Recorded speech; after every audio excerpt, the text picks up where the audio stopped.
Sunday mini vlog. அன்றைக்கி நல்லா தூங்கி எழுந்திரிச்சு 10 மணிக்கு மேலே தான் எங்களோட டேயே ஸ்டார்ட் ஆச்சுது. பெருசாக வேறு எந்த பிளானும் இல்லை.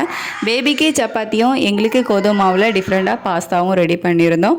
பேபிக்கு அந்த டேஸ்ட் ரொம்ப பிடிக்காது, லைட்டாக காரமாக இருக்கும் அப்படிங்கிறதுனால அவனுக்கு ஃபேவரேட் சப்பாத்தி. அதனால் சப்பாத்தியை அவனுக்கு செஞ்சு கொடுத்துட்டு நாங்கள் பாஸ்தா சாப்பிட்டோம். பாஸ்தா சாப்பிட்டு முடிக்கும் போதே 1:00 ஆகிடுச்சு. ஸோ இன்றைக்கி நமக்கு காலையில் டிஃபன், மதியானம் லஞ்சு ரெண்டுக்குமே சேர்த்து இந்த கோதுமை மாவு பாஸ்தா தான்.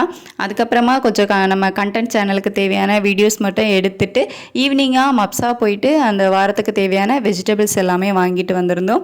இந்த காலிஃப்ளவர் எல்லாமே 30 ரூபாய் தான். நல்லா கொஞ்சம் சீப்பாகவும் இருக்குது, வெஜிடபிள்ஸ் எல்லாமே கொஞ்சம் ஃப்ரெஷ்ஷாகவும் இருக்குது. அப்படிங்கிறதுனால இப்போ வீக்லி அங்கே போய் ஒரு வாரத்துக்கு தேவையான வெஜிடபிள்ஸ் வாங்கிட்டு வந்துடுவோம்.